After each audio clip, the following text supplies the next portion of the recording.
कतई मंजूर नहीं है, इसे तुरंत वापस ले। करबद्ध निवेदन करता हूं कि तेजस्वी बाबू और नीतीश बाबू, आप इसे तुरंत वापस ले। आप हम पर ना ले, हम नहीं है। हम लोग आपसे हाथ जोड़कर विनती करते हैं, हम आपसे कोई मतभेद नहीं है, आपके साथ चलना चाहते हैं, विकास में बिहार के साथ चलना चाहते हैं, लेकिन ये काला कानून तुरंत वापस लीजिए।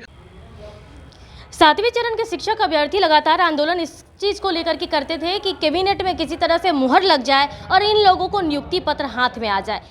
कैबिनेट में मुहर तो लगी, लेकिन मामला तब तूल पकड़ लिया जब उस नियमावली में सवाल परीक्षा का आ गया, यानी कि इन लोगों को फिर से बीपीएससी के जरिए परीक्षा देनी होगी, फिर जाकर के इन लोगों को शिक्षक बनना होगा। अब ऐसे में जो शिक्षक लोग हैं आज सड़क पर उतर गए और आंदोलन करने, जो शिक्षक अभ्यर्थी हैं सड़कों पर उतरे और आंदोलन करने लगे। ऐसे में हमारे पास जो शिक्षक अभ्यर्थी लोग हैं हमारे, देखिए किस तरह से परेशान है। क्या हुआ, आप लोग आंदोलन करते करते इस तरह से? हम लोग आंदोलन कर रहे थे, लगातार 4 सालों से कर रहे हैं। हम लोग को नियुक्ति पत्र की मांग कर रहे थे, ना कि परीक्षा की मांग कर रही थी। हम लोग नियुक्ति पत्र की मांग, आप लोग हम लोग को नियुक्त कीजिए। हम लोग परीक्षा तो ऑलरेडी दिए हुए हैं ना, हम लोग परीक्षा दे करके ना आए हुए हैं। STT के जितने भी अभ्यर्थी हैं सब लोग परीक्षा दिए हुए हैं, पास किए हुए हैं, तभी तो लोग मांग कर रहे थे नियुक्ति का। हम लोग ये मांग नहीं कर रहे थे कि आप एक आयोग बना करके बीपीएससी से फिर से एग्जाम ठान दीजिए और फिर से 5 साल बर्बाद कीजिए। आप तो ऑलरेडी 4 साल बर्बाद कर दिए, तो फिर से 5 साल क्यों बर्बाद करना चाहते हैं अभ्यर्थियों को और बिहार के गरीब के बच्चों को? क्योंकि विद्यालय में शिक्षक नहीं है। ये सरकार को ध्यान ही नहीं है कि बिहार में कि जितने भी सरकारी विद्यालय हैं उत्क्रमित, उसमें एक भी शिक्षक बहाल नहीं हुए हैं। और 1 साल से नहीं, ये 4 सालों से बहाल नहीं है। और फिर से आप आयोग बनेगा, आयोग के थ्रू फिर से आप एग्जाम लीजिएगा, फिर बहाल कीजिएगा, फिर 1-2 बार परीक्षा कैंसिल हो ही जाता है बिहार में, आप जानते हैं। उसके बाद कोर्ट में चला ही जाता है, तो मामला डिले होगा, 4-5 साल और टाइम लगेगा। तो क्या आपके लिए 10 साल बच्चे इंतजार करेंगे कि आप बच्चे शिक्षक जाएंगे तो गरीब के बच्चे पढ़ेंगे? ये सरासर अन्याय हुआ है। इस नियम, ये काला कानून है, इसको जो तुरंत सरकार वापस ले। नहीं तो हम लोग सरकार को चप्पा बिहार के चप्पे से निकल के आएंगे। अब 10 लाख हम लोग पटना में आएंगे, किसको किसको बंद करेंगे? मेरे 2 साथी को भी बंद कर दिए हैं। मेरे 2 साथी को अभी गर्दनी सचिवालय थाना में बंद किए हुए हैं। उनका क्या गुनाह? क्यों अरेस्ट किया गया? हम लोग जा रहे थे अपर मुख्य सचिव से मिलने, उनसे बात कहने कि आप जो ये नियमावली लाए इसको तुरंत वापस कीजिए, क्योंकि माननीय मुख्यमंत्री तो यहाँ है नहीं।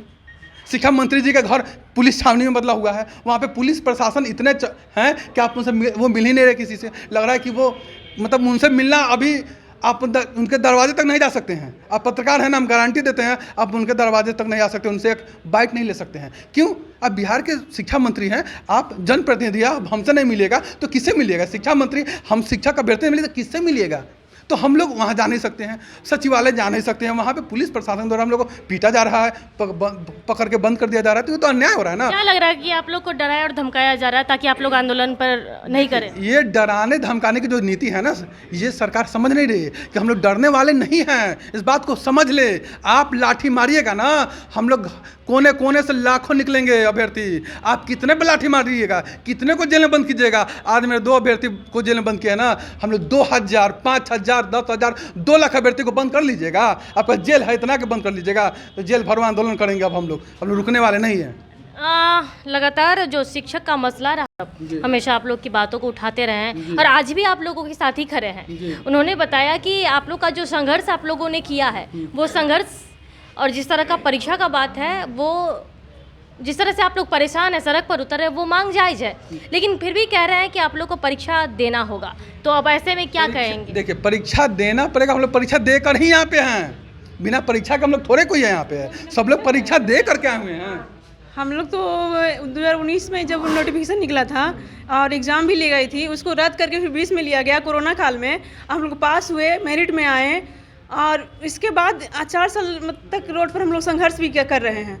इसके बाद आज देखिए इस तरह का नियमावली आया है जो बिल्कुल हम लोग को एकदम बर्दाश्त से भी बाहर हो रहा है। हम लोग एकदम देख नहीं पा रहे इस ऐसा नियमावली को, क्योंकि हम लोग ज्वाइनिंग लेटर का इंतज़ार कर रहे हैं ना।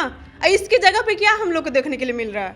बताइए। कोई भी ऐसा मतलब देख रहा है वो मतलब इस नियमावली को विरोध ही कर रहा है। कोई सहमत इससे नहीं है, कोई भी नहीं सहमत है इससे। विधायक जी की बात कर ले तो उन्होंने माना है कि अगर अचानक आपने जिस तरह की परीक्षा की बातें की हैं तो कहीं ना कहीं आपको शिक्षकों के जो मेन थे उनको बिठा करके उनसे बातचीत करनी चाहिए थी। इस बात को बताना चाहिए था कि हाँ, हम इस तरह का कानून और या नियमावली ला रहे हैं, क्या आप लोग सहमत हैं या नहीं है?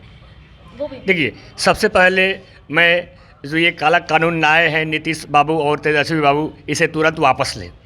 और ये रही ये जो नियमावली की बात, हम लोग आंदोलन कर रहे थे, बहाली के आंदोलन कर रहे थे, ये नहीं कि नियमावली लाइए और परीक्षा फिर से लीजिए, इसके लिए आंदोलन नहीं कर रहे थे हम लोग 4 वर्षों से।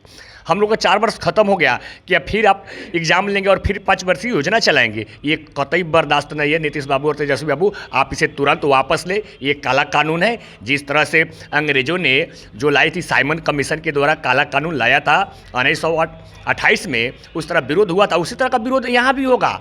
और आप सोच रहे हैं कि विरोध नहीं होगा, कतई मंजूर नहीं है काला कानून, इसे तुरंत वापस ले और स्थिति की गंभीरता को समझिए। आपके स्कूल में शिक्षक नहीं है, हम आपके साथ कदम से कदम मिलाकर चलना चाहते हैं। और आप क्या सोच रहे हैं कि हम लोग कोई भरवा रहा है? हम लोग कौन भरवाएगा भाई? हम लोग बच्चों को पढ़ाते हैं, प्राइवेट कोचिंग पढ़ाते हैं, क्या करें? बहुत साधारण सी ज़िंदगी हम लोग की जीती है। मैं इतना सोचा था कि मैं मेरिट में हमारी बहाली हो जाएगी, मेरी पत्नी मर गई, लेकिन मैंने सोचा था कि अब बहाली होगी तो मैं बिना पैसे का किसी भी जाति, किसी भी धर्म की लड़की से शादी करूंगा, मैं ये अरमान रखा था। लेकिन जब ये नीतीश बाबू ऐसे कानून लाए तो हमारी सारी अरमान बह गई। हम क्या करें? हम फिर भी मजबूर होकर आए हो। छोटे छोटे जो बच्चे हैं बिछावन पर पेशाब कर देते हैं, उसको छोड़ कर आया हूँ आंदोलन में, और सड़कों पर भगाया जा रहा है हम लोग को। जिस तरह से फ्रांस में कि शासक ने किया था, वैसा ही आज नीतीश बाबू और तेजस्वी बाबू हम लोग को पुलिस पे दौड़ा दौड़ा के मार रही है। हम लोग कहाँ जाए तो जहाँ ये आंसू किस चीज़ का? ये आंसू अरमान की है जो बह रहा है। ये हम लोग क्या सोचे थे और ये क्या कर रहे नीतीश बाबू और तेजस्वी बाबू।